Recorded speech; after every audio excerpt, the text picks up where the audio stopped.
Boa Boa noite a noite. todos. Com muita alegria, muita gratidão. Estamos agora dando início a um novo ciclo aqui dos nossos estudos de quinta-feira, toda quinta-feira às 7h30 da noite.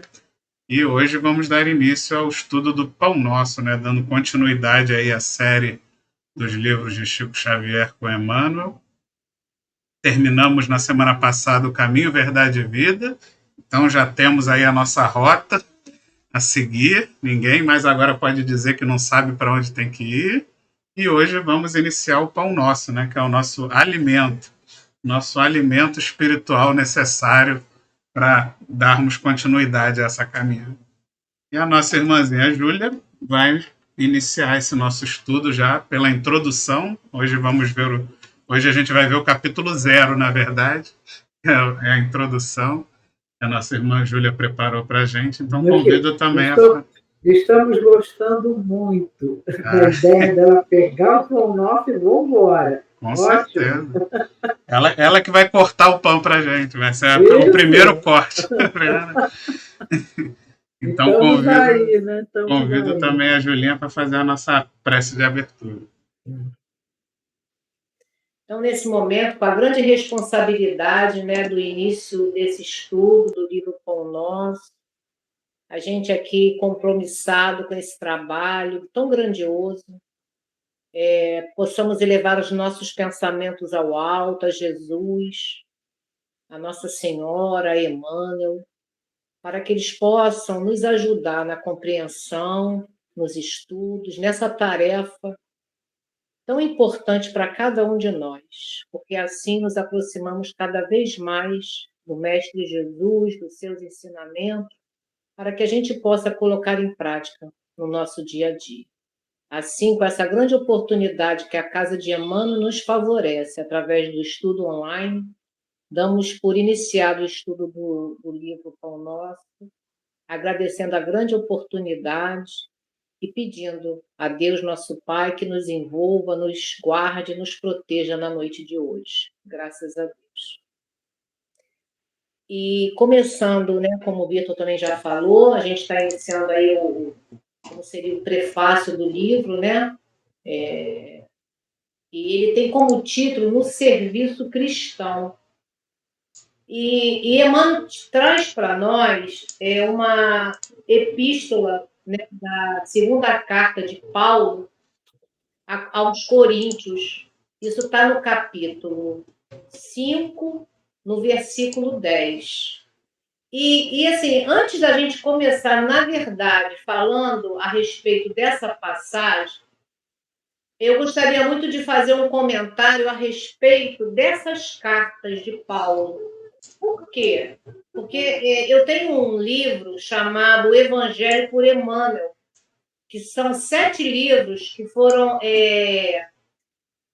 organizados pelo Saulo César. E num desses livros ele tem todos os comentários que Emmanuel fez das cartas de Paulo. E nessa carta aos Coríntios tem um início que eu gostaria muito de trazer para a gente. E é o seguinte que eu deixei aqui. O comentário é grande, eu peguei somente uma parte, que está lá no comentário assim: Paulo demonstrou uma grande afeição para esta comunidade de Corinto, que ele fundou. Foi a que mais recebeu escritos, no total de 693 versículos. Beleza. A cidade de Corinto era uma das mais importantes da Grécia.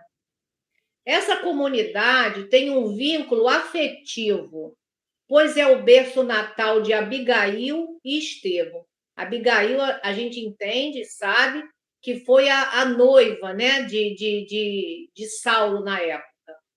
Temos nessas cartas, que é a primeira carta e a segunda carta, as propostas, exemplos e experiências de como vivenciar o Evangelho dentro do mundo, sem dele se afastar.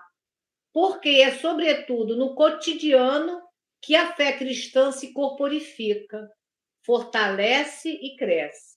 Nessas cartas, temos também o desenvolvimento de questionamentos e reflexões de Paulo acerca de temas como a vida futura, corpo espiritual e ressurreição. Então, é só o início para a gente poder entender o que as cartas aos Coríntios representam para esse espírito Paulo, né? Ele tinha um grande vínculo afetivo por essa comunidade. E o que o Emmanuel separa para nós na noite de hoje fala assim: porque todos devemos comparecer ante o tribunal do Cristo, para que cada um receba segundo o que tiver feito, estando no corpo o bem ou o mal. E a gente comentando esse trabalho aí de Emmanuel, a gente vai pensar aí um pouquinho o que o Emmanuel, na realidade, traz para a gente nesse versículo, né, dessa carta de Paulo, segunda carta aos Coríntios. Neste versículo, Paulo nos fala sobre o corpo material, sendo uma vestimenta que ficará no mundo, e que Deus nos dará outra moradia no céu.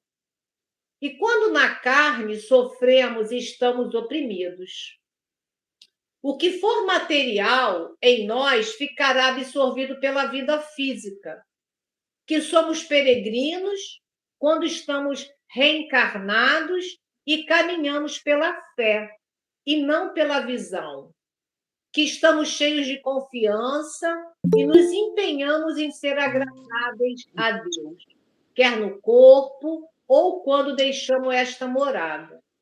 E vamos comparecer diante do tribunal do Cristo para o recebimento do que for devido perante nossas obras ao longo da vida corporal. Esse tribunal é o da consciência, onde as leis divinas estão gravadas. E no livro da nossa alma estará registrado o bem ou o mal que fizemos, ou o bem que deixamos de fazer e resultou no mal. Então, esse comentário, né, desse versículo está resumido no que eu falei aqui, que é esse tribunal da consciência, onde as leis estão gravadas. Ele reflete muito dessa vida física, desse corpo material, do corpo espiritual. Então, é todo esse trabalho que vai seguir agora adiante nos parágrafos que a gente vai poder explorar. Se alguém quiser fazer algum comentário desse versículo, eu abro para vocês falarem, tá?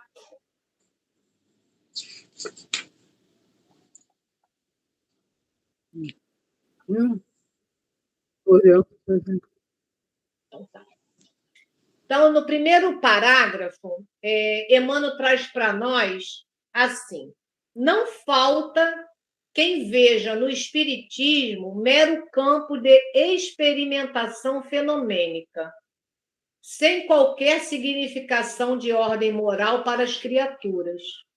Muitos aprendizes da consoladora doutrina, desse modo, limitam-se às investigações de laboratório ou às discussões filosóficas.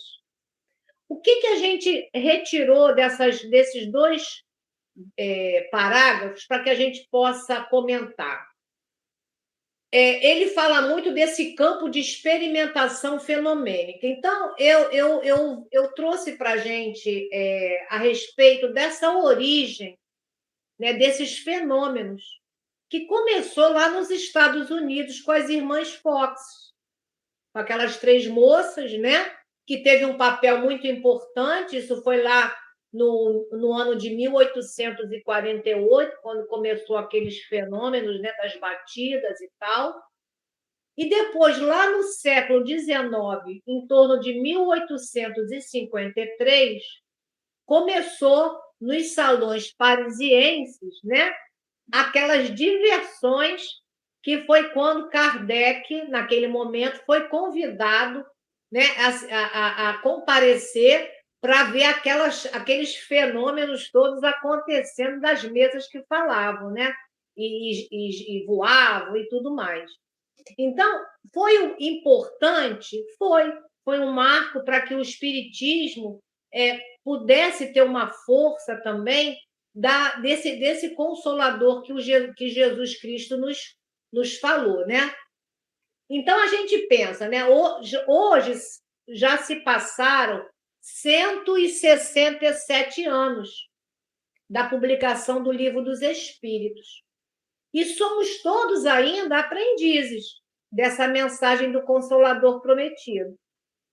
Mas que muitos ainda estão preocupados nessas investigações. E o que essas investigações fazem para nós? Elas não nos consolam, muito pelo contrário, né? E elas também não vão ajudar nesses ensinamentos do Mestre Jesus. Os fenômenos não mudam nada no ser humano.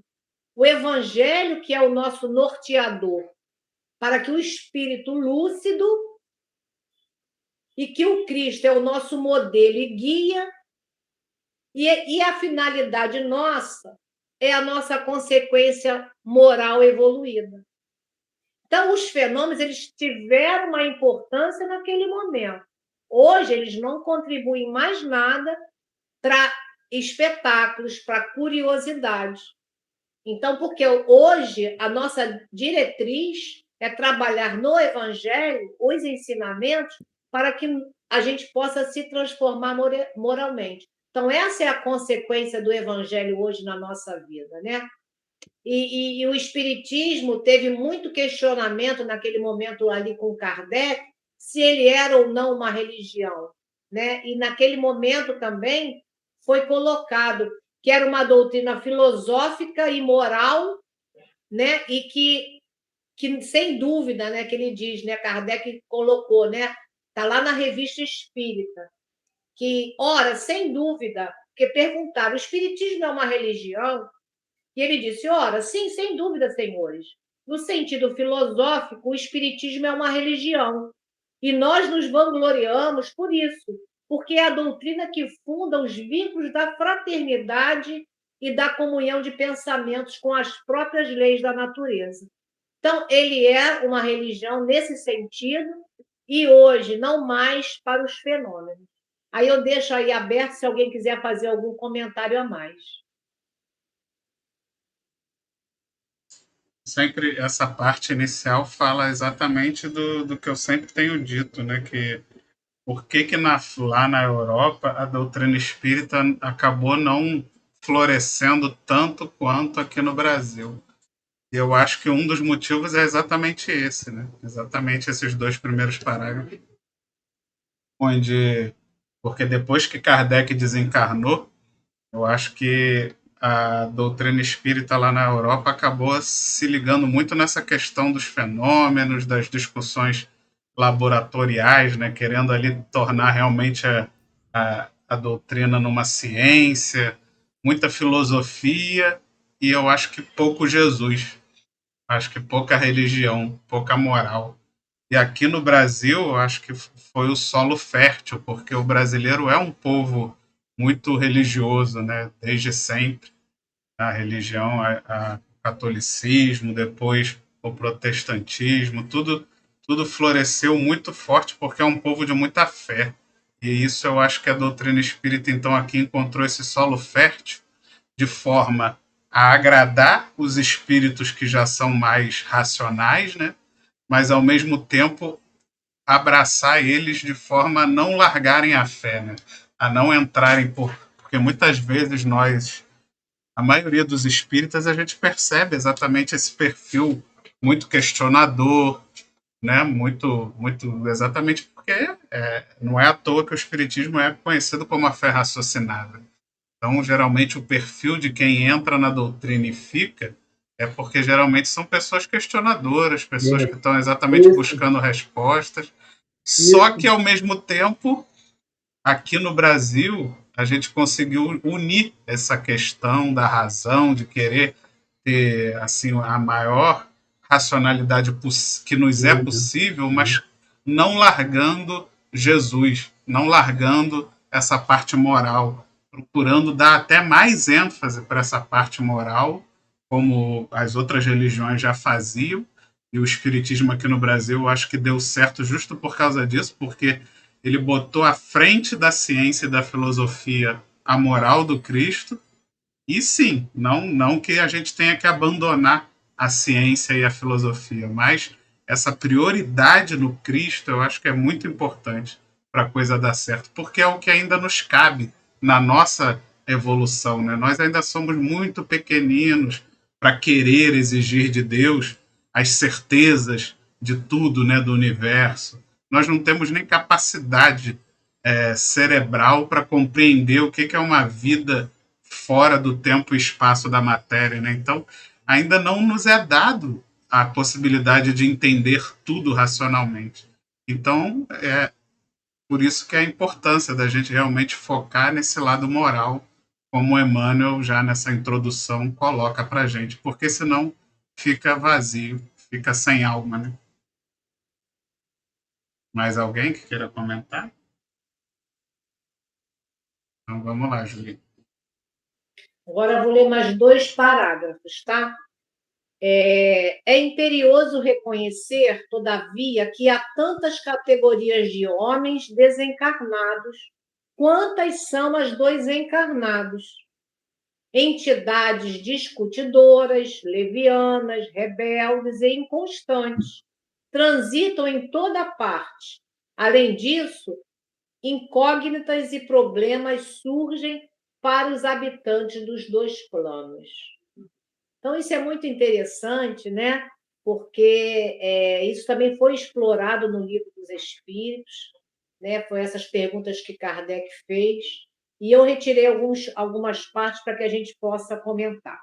Com Allan Kardec, a interação entre os 2 planos da vida, o visível e o invisível, desce do pedestal das lendas e superstições para o campo das realidades palpáveis e insofismáveis.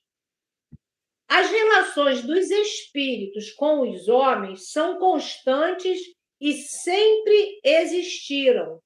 Por estarem desencarnados, não chegaram no ápice da evolução ou no total desamparo, denominados em outras visões como anjo ou demônio. A gente tem essa composição do passado, né, das proibições, mas a gente sabe que isso é uma relação, vamos considerar, normal entre os planos, físico e espiritual.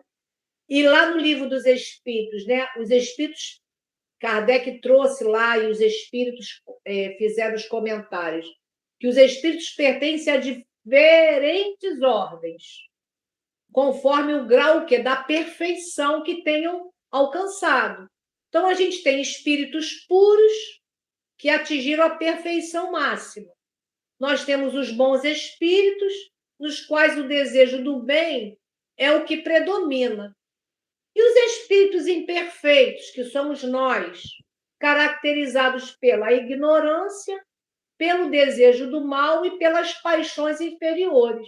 Porque nós somos ainda espíritos inferiores, não estamos ainda, estamos já no esforço de fazer o bem, mas a gente sabe que o nosso planeta é um planeta de provas e expiações, onde o mal aqui predomina, e a gente está vinculado às nossas paixões materiais, que muitas das vezes nos cegam. Então, essa interação dos 2 planos, elas vão acontecer em todos os momentos. Mas não mais somos anjos, não mais somos demônios quando desencarnarmos, porque não é porque eu desencarnei que eu vou ter conhecimento de todas as coisas, né?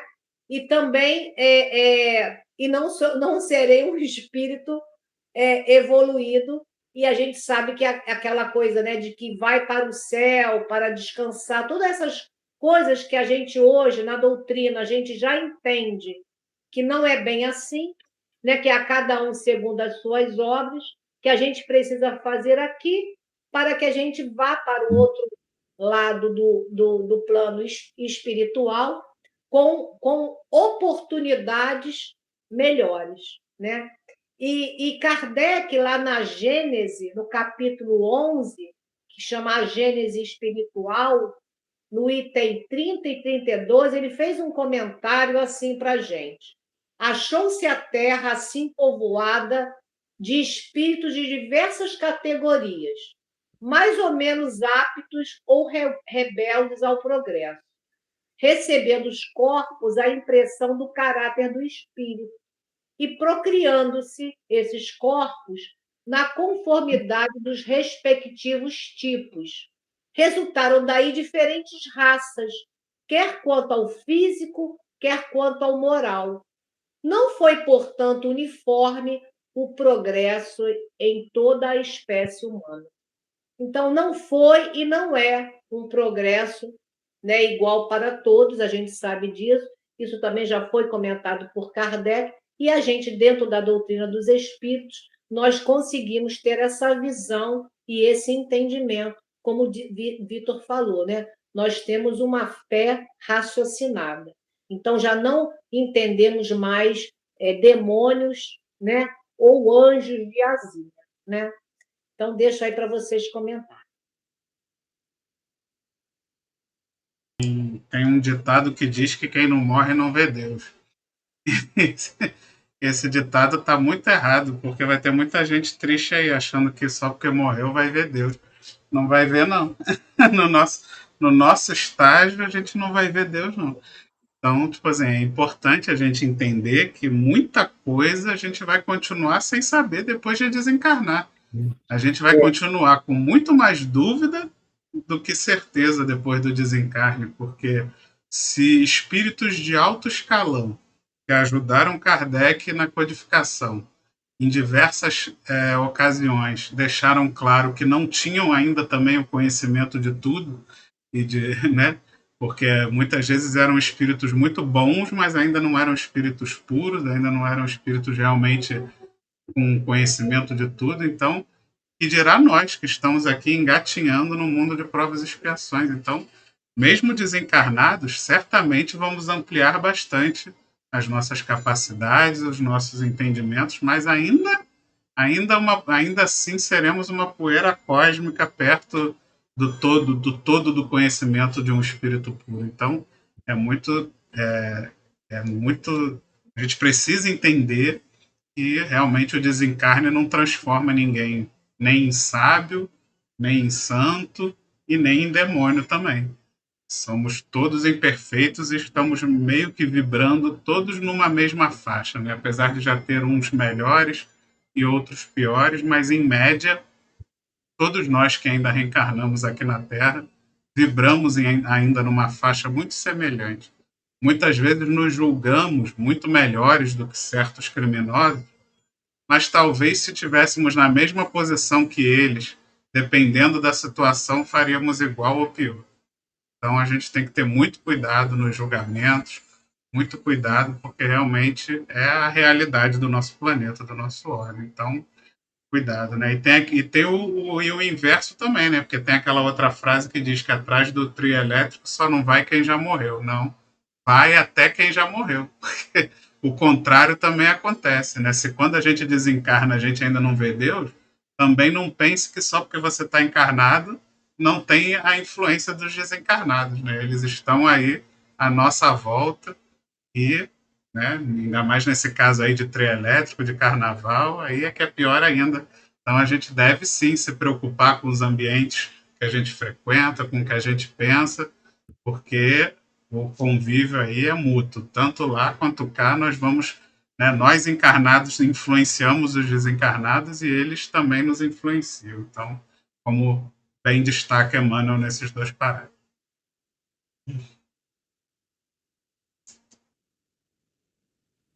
E agora eu vou ler mais 2 parágrafos, Vitor, que começa assim: em vista de semelhantes razões, os adeptos do progresso efetivo do mundo, distanciados da vida física, pugnam quer dizer lutam, né, pelo espiritismo com Jesus, convertendo-nos o intercâmbio em fator de espiritualidade santificante.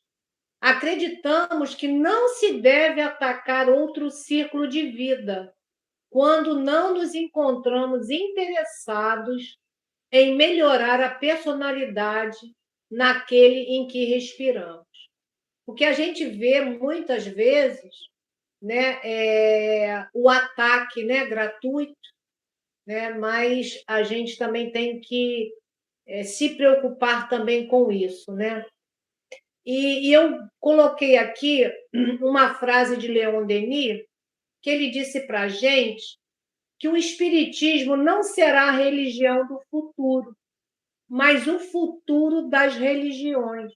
Porque vamos comungar, na verdade, com os ensinamentos de Jesus, que, na verdade, Jesus não trouxe nenhuma religião, né? Ele não fundou nenhuma religião. Ele trouxe para nós os ensinamentos de Deus, né? Que é essa lei divina, é onde está em todos nós, que a gente pode acessar a qualquer momento. Então, eu coloquei aqui assim: com a revelação da doutrina espírita e no mundo espiritual, será só uma voz no compromisso com Jesus, efetivamente na renovação para o bem e para uma vida abundante.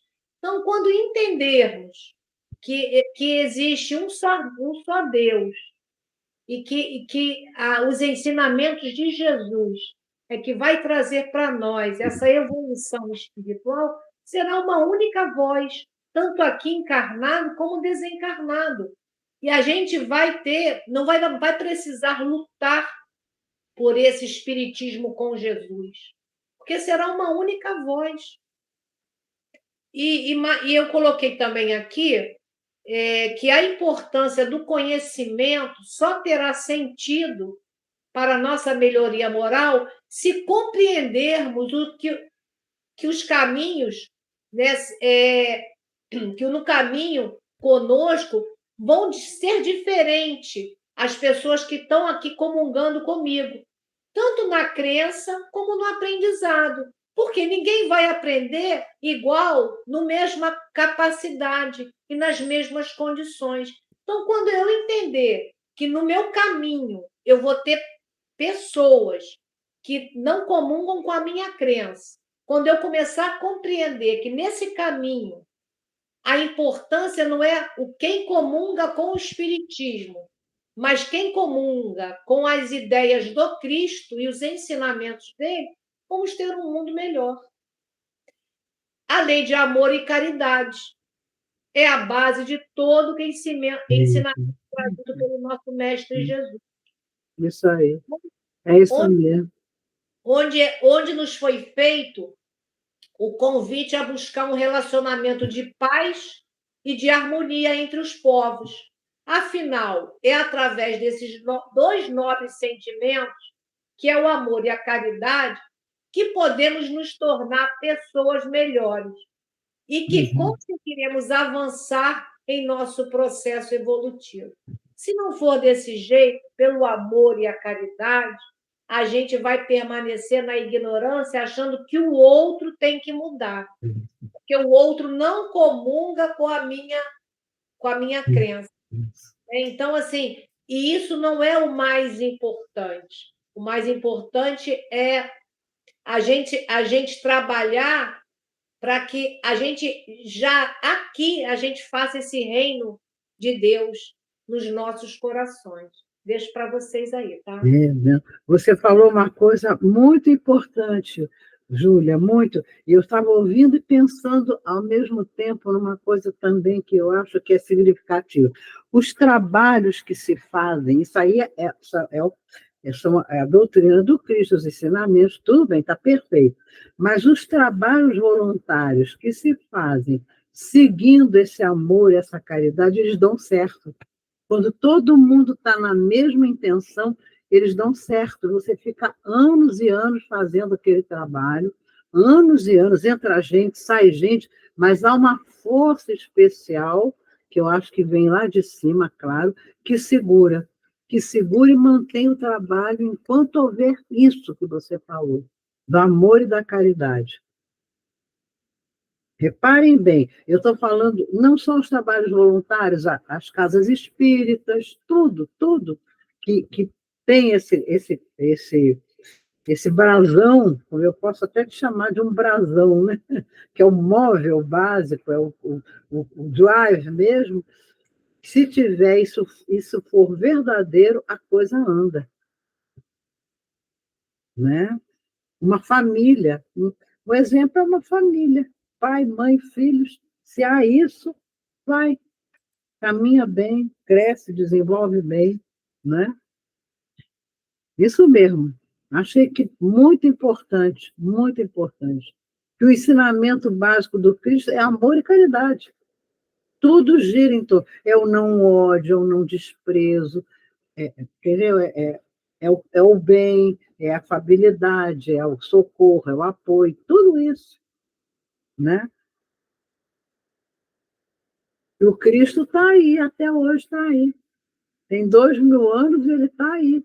E cada vez mais ele tem adeptos, né? Verdade, Dora. Não é? Até já vi vídeos na internet que fazem essas pesquisas no mundo, e a gente pensa assim, o mundo está ficando tão assim racional, né, com a ciência, a religião deve estar diminuindo. Não, a religião está aumentando.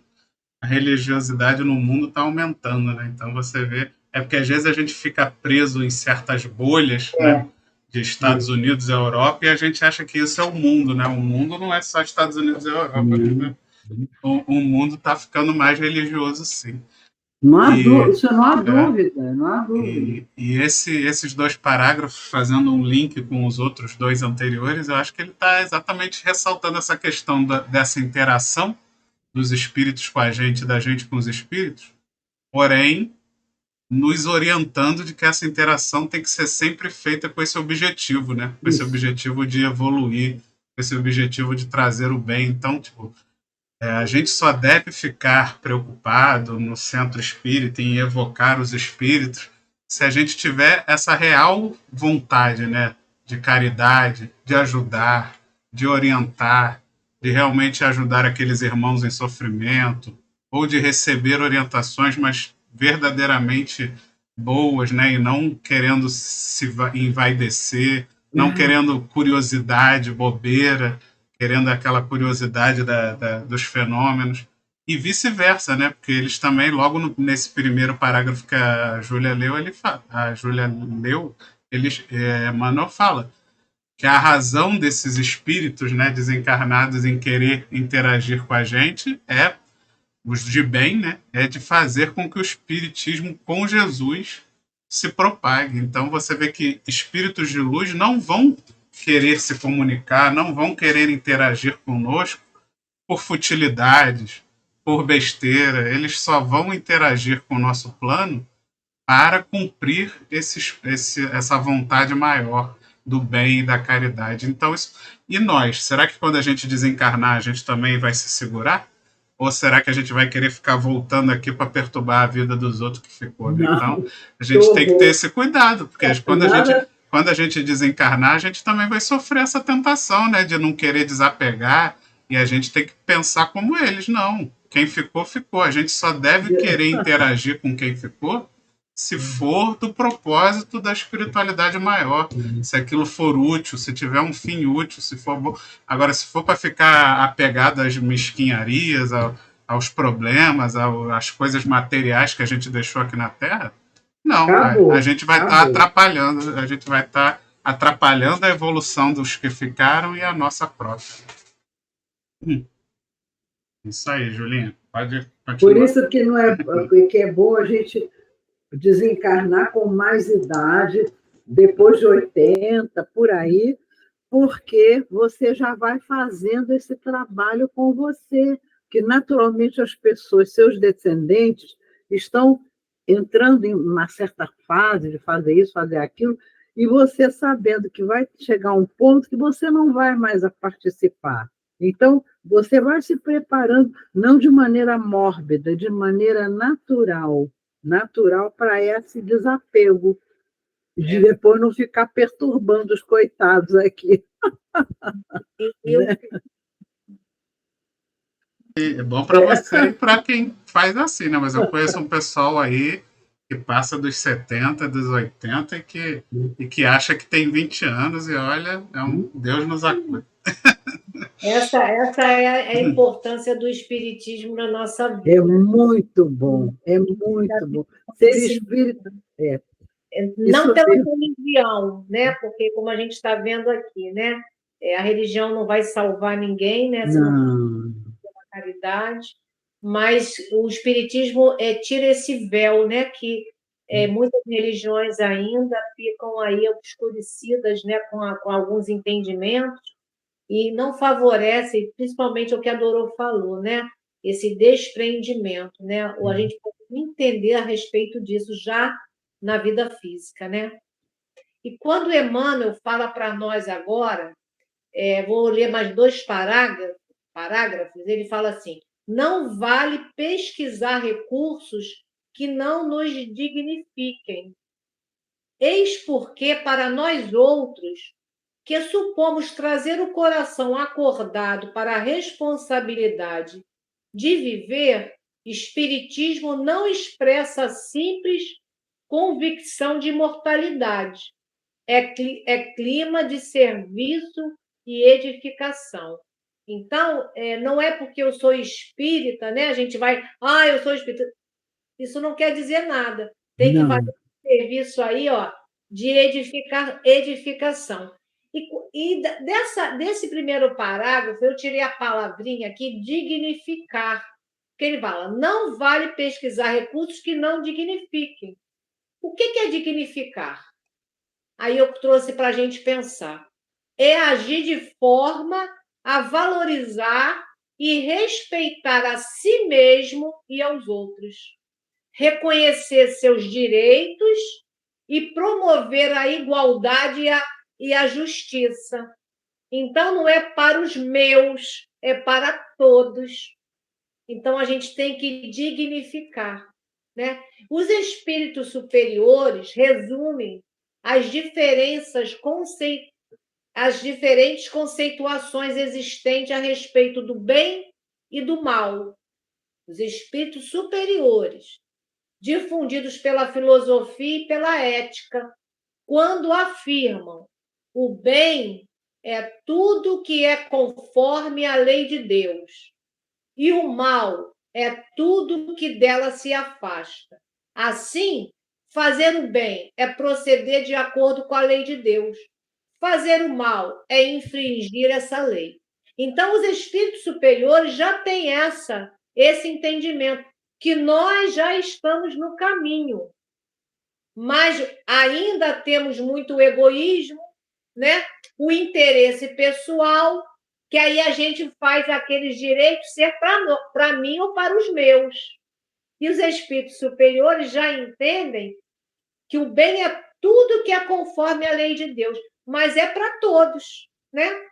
A compreensão da lei de Deus é compromisso que os espíritas sinceros abraçam como uma causa decisiva a sua melhoria evolutiva. O amor é a solução para todos os males. Então, a gente precisa, já nessa existência, sermos espíritas sinceros, compromissados com a doutrina dos espíritos, para que a gente possa, né, através dessa nossa melhoria, a gente conseguir já transformar em nós, para que a gente possa ajudar a transformação do mundo. Deixo para vocês aí.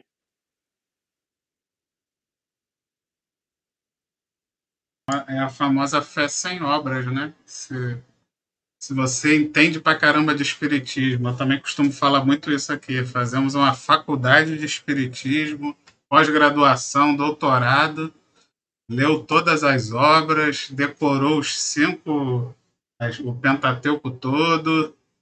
Então, isso muitas vezes acontece, né? A pessoa vira expert, sabe até o número da questão de cor, né? Se fosse prova oral, tirava 10. Mas e aí? Tá, que bom, né? Que bom que você adquiriu esse conhecimento todo, mas e na prática? O que você está fazendo Como é que você está realmente agindo na sua vida, no seu dia a dia, nas suas decisões, nos seus compromissos? Você realmente está agindo de acordo com todo esse conhecimento que você adquiriu? Porque senão, né, de que adianta a convicção no espiritismo, como ele coloca ali, sem serviço, sem edificação? Pelo contrário, até aumenta, né, a sua responsabilidade. É mais grave do que o preguiçoso que está na rede e não leu nada, mas pelo menos ele ainda tem a desculpa da ignorância. Você não tem nem essa desculpa para dar. Então, que tenhamos essa responsabilidade, né, de que quanto mais conhecemos, mais temos que trabalhar, mais temos que pôr em prática esse conhecimento adquirido. Podemos seguir, então, né? Eu vou ler mais 2 parágrafos, Vitor. Não adianta guardar a certeza na sobrevivência da alma, além da morte, sem o preparo terrestre na direção da vida espiritual. E nesse esforço de habilitação, não dispomos de outro guia mais sábio e mais amoroso que o Cristo. Somente à luz de suas lições sublimes é possível reajustar o caminho, renovar a mente e purificar o coração. Então, a gente já tem aqui o que ele diz, né? Não adianta guardar a certeza da sobrevivência, né? Eu não morro, né? A minha alma vai sobreviver, né? Mas se eu não me preparar aqui, né? Como é que eu me encontro lá? Aí, antes de eu fazer o comentário que eu separei, eu trouxe uma frase que é de Antônio Mileco, que é de uma música, de uma letra de uma música, que eu, através de um estudo, eu conheci. Que ele diz assim, só para mostrar para a gente a importância do que a gente faz aqui. Então, ele diz assim, Mileco, Senhor, se tu não vais comigo daqui, jamais te encontrarei em nenhum céu. Então, para eu encontrar Jesus, eu preciso levar ele daqui. O que é levar Jesus daqui? É a gente aprender esses ensinamentos, que aí a gente ainda está aí, né, na vontade, né, mas às vezes deixando um pouco para lá, né, nessa edificação do reino de Deus. E aí eu coloquei aqui, a doutrina espírita procura elucidar o ensino moral cristão à luz da nova revelação. Isso é muito bom para nós, estimulando a reforma íntima, que há necessidade dessa reforma, em que os ensinamentos do Mestre Jesus constituem roteiro de condutas para as conquistas dos tesouros celestiais, aqueles tesouros que a traça e a ferrugem não vai consumir, não vai corroer, e aonde os ladrões não vão roubar. Então, essa revelação que a doutrina nos traz faz essa construção desse homem de bem, se a gente estiver disposto também, né? Então, o evangelho, ele tem que ser compreendido, meditado, sentido e vivido, porquanto ele é referência para regenerar e retificar sentimentos e atitudes viciosas. Então, o evangelho tem que fazer isso em nós, né? Melhorar os nossos vícios, né? Os nossos sentimentos, né? Para que a gente possa vivenciá-lo. E eu vou só ler um pedacinho de um texto de Joana de Ângeles, que está lá no livro Amor Imbatível, Amor, que tem assim para a gente, muito importante dentro desse texto do Emmanuel, né? Joana diz assim, existir significa ter vida, fazer parte do universo, contribuir para a harmonia do cosmos. A existência humana é uma síntese de múltiplas experiências evolutivas, trabalhadas pelo tempo através de automatismos que se transformam em instintos e se transmudam nas elevadas expressões do sentimento e da razão.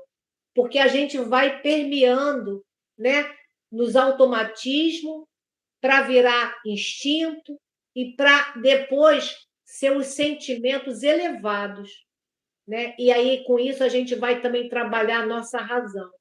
Então, como disse o Cristo, né? Conhecereis a verdade e a verdade vos libertará. Deixo aí para vocês comentarem.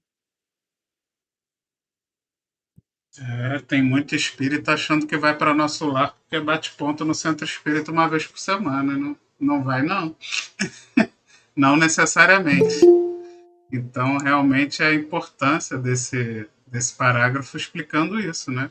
Eu até me lembrei do estudo da semana passada, que falou exatamente de fazer a nossa própria luz, né?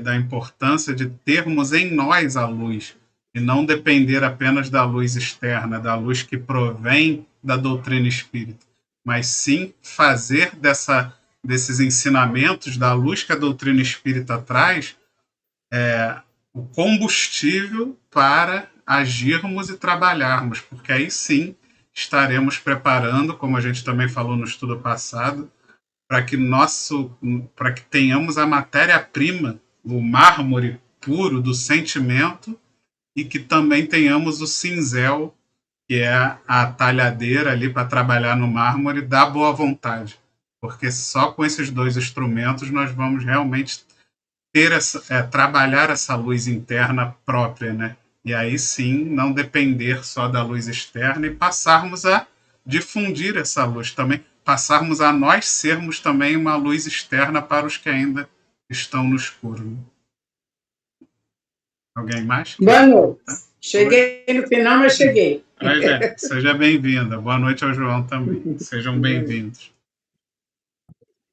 Pode continuar, Julinha. Continuar. Então, vamos lá. Nem tudo que é admirável é divino. Nem tudo que é grande é respeitável. Nem tudo que é belo é santo. Nem tudo que é agradável é útil. O problema não é apenas de saber, é o de reformar-se, cada um para a extensão do bem. Então, eu coloquei aqui os desafios que caracterizam nossa passagem no mundo. O maior são as ilusões humanas. Representam um dos maiores e mais difíceis inimigos, diante do qual devemos estar permanentemente atentos. Não somos seres vivendo uma experiência espiritual, e sim seres espirituais vivenciando uma experiência humana. Não devemos esquecer de que este mundo em que nos situamos momentaneamente é transitório e ilusório. Isso já nos adverte Santo Agostinho, que está lá no Livro dos Espíritos, na questão 919A. Fazei o que eu fazia na terra. Ao fim de cada dia, interrogava a minha consciência. Passava revista ao que fizera e perguntava a mim mesmo se não faltara algum dever, se ninguém tivera motivo para de mim se queixar. Foi assim que cheguei a me conhecer e a ver o que em mim precisava reforma. Então, essa é uma grande importância, porque muitas das vezes estamos muito iludidos, né, com o que parece. E a gente sabe que essas ilusões humanas, elas são muito grandes, como diz aqui. São os maiores inimigos nossos.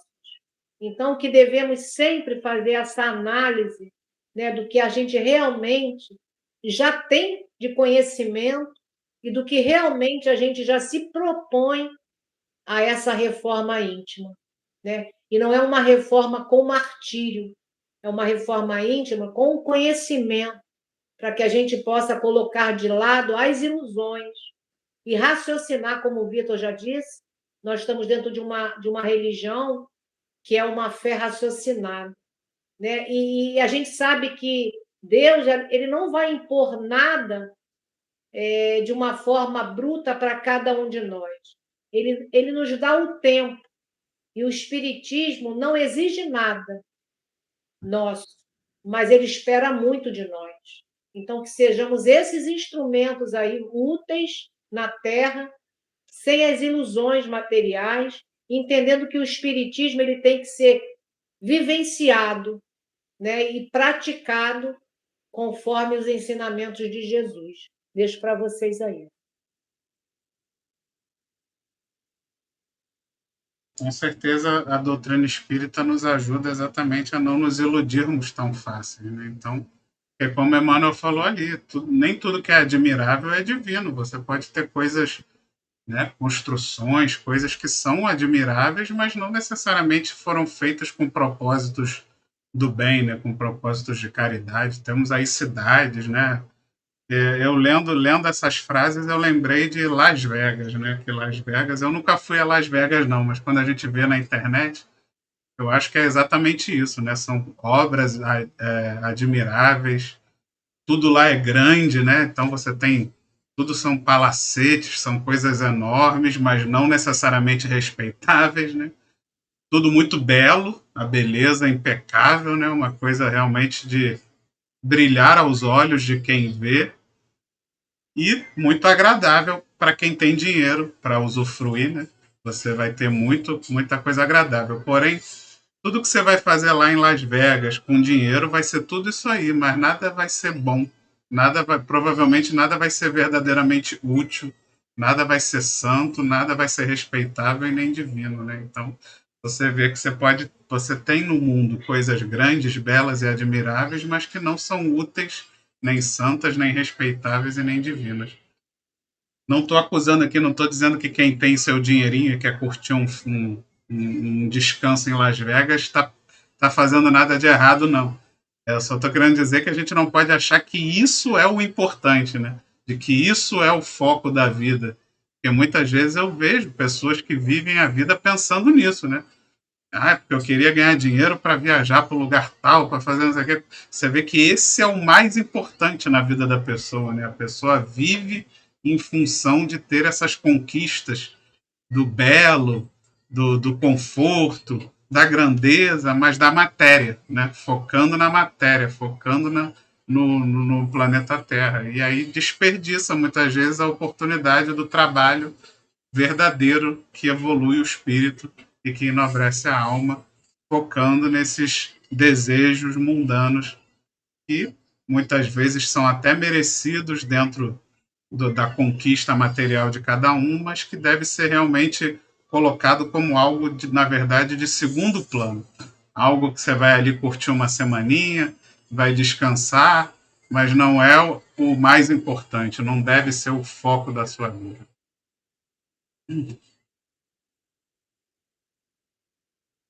Mais alguém? Vamos lá, Julinha. Vamos lá. Afeiçoemo-nos, pois, ao Evangelho sentido e vivido, compreendendo o imperativo de nossa iluminação interior. Porque, segundo a palavra oportuna e sábia do apóstolo, todos devemos comparecer ante o tribunal do Cristo, a fim de recebermos de acordo com o que realizamos, estando no corpo o bem ou o mal. Então, aqui o Emmanuel, né, já traz para nós que vamos receber de acordo com o nosso plantio, né? Estando no corpo ou fora dele, né? O bem e o mal que fizemos com relação às nossas escolhas. Então, o que o Vitor falou é importante para que a gente também tome consciência, né, do que a gente quer de fato, né? Nada é proibido, mas tudo tem um sentido, né? Um parâmetro, né? Nada pode ser a mais, porque realmente as paixões é o excesso, né? Que a paixão é boa, mas tem coisas que são o excesso, é esse excesso que faz mal.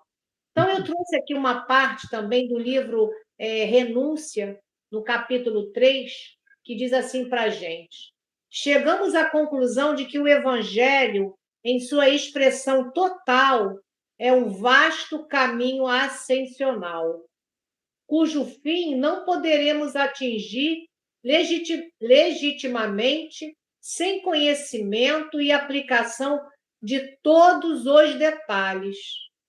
Muitos estudiosos presumem haver alcançado o termo da lição do mestre com uma simples leitura vagamente raciocinada. Então, aqui já diz para nós que o Evangelho, como o Vitor já falou agora ainda há pouquinho para a gente, né? Muita gente tem muito conhecimento dos livros, né? Sabe até coisas de cor, né? Mas isso não vai trazer o conhecimento com a aplicação dos detalhes, de todos os detalhes. E é isso que vai fazer a diferença com esse evangelho sentido e vivido. A gente precisa conhecer, sim, mas a gente precisa sentir, porque existe a compreensão, que é a razão, mas tem que trabalhar os sentimentos. Sem sentimento, a gente não vai a canto nenhum. E aí eu coloquei assim: ainda estamos muito distantes de absorver na sua integralidade a grande mensagem do Evangelho. Estejamos, pois, atentos, evitando as armadilhas das empolgações intelectuais e dos excessivos detalhamentos históricos. Procuremos agir com mais simplicidade, tentando sentir a mensagem de amor que Jesus nos destina. De existência em existência, vamos aperfeiçoando o nosso campo íntimo, arrancando as ervas daninhas e cultivando a árvore das virtudes. E por ser Deus, Pai de amor e justiça, conforme nos ensinou Jesus, cada um de nós recebe de acordo com as suas ações e com a sua semeadura. Então, como eu falei antes, né? A cada um segundo as suas obras, e a gente precisa muito, né? Fazer esse trabalho, né? No nosso campo íntimo, para que a gente possa arrancar né? Essas ervas daninhas, que é os nossos vícios, as nossas mazelas que trazemos, né? de reencarnações e reencarnações, tentando se melhorar. A gente sabe que o salto não é grande, a gente sabe que temos uma programação reencarnatória, mas se a gente não fizer já o esforço hoje, com o conhecimento que a gente já tem, o que vai restar para nós? Chegarmos de mão vazia, né? E sem a devida iluminação que nós estamos aqui na carne tentando buscar, né? A gente fazer o bem vai dar crédito, mas não vai dar iluminação. A iluminação, ela só se dá com todo esse trabalho dessa reforma íntima, né? E a gente já viu lá isso no estudo anterior, né? Que a gente precisa desse mergulho, dessa reforma e dessa boa vontade. Porque sem a boa vontade, sem o querer, a gente não chega a lugar nenhum, né? E a gente precisa fazer isso já de agora. Então, a oportunidade que surge para nós nesse momento, iniciando esse livro, O Pão Nosso, com várias mensagens do Emmanuel, para que a gente possa refletir, para sair já da compreensão e a gente tentar colocar isso no nosso dia a dia, o Evangelho sentido e vivido. É isso mesmo. É isso aí. Não adianta botar para refletir, para que isso se estenda a todas as nossas áreas de vida, né? Os amigos, a família, o lugar onde a gente trabalha, tudo onde que a gente frequenta, que isso possa se estender para isso tudo, dar um significado dentro do sentido do universo, de Jesus, dar um significado a tudo que a gente faz. Né? E começar, naturalmente, a eliminar aquilo que não tem nada a ver, né? Onde você perde tempo com frioleiras e aquilo não leva a nada. Né?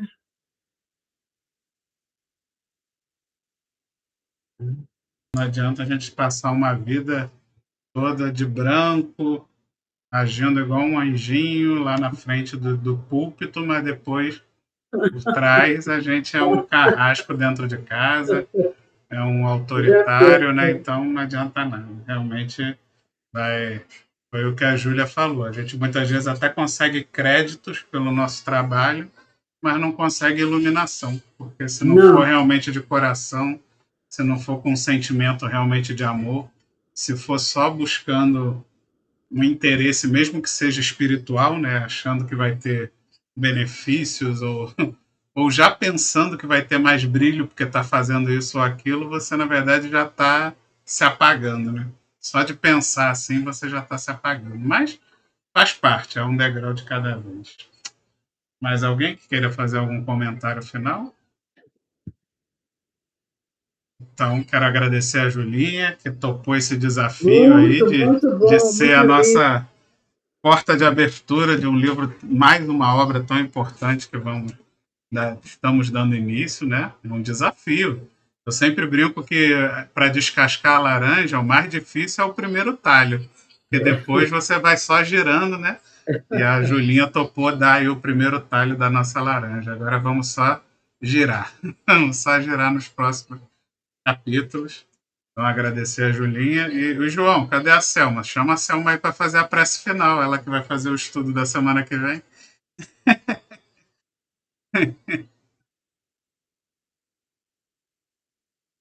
Nossa irmã Selma vai fazer o estudo da semana que vem. Hein, Vitor? Tem uma frase que diz, né, que o bem de fora é para nos transformar bons por dentro. Então, a gente está fazendo todo esse bem externo para que a gente possa se transformar internamente. E isso é muito bom, muito positivo, né? Todo esse esforço de nós aqui no grupo. Graças a Deus. E aí, Selminha, você vai fazer o estudo da semana que vem, então pedir para o João te chamar para fazer a prece final. Dei uma fugidinha lá do meu estudo, gente, para fazer a prece. Vamos participar também, né? Boa noite, Selminha. Boa noite. Boa noite. Boa noite, Ana Cláudia. Boa Boa noite, Vera. Boa noite, então. Vera. Apareceu Vera, que bom. Vamos, então, fechar os nossos olhos e levar nossos pensamentos em agradecimento por mais essa oportunidade, pelo nosso estudo, pelos amigos que aqui estão presentes, pela falange bendita desse estudo do Pão Nosso, que se inicia hoje. Somos muito gratos por estarmos aqui juntos, em consenso de aprendizado.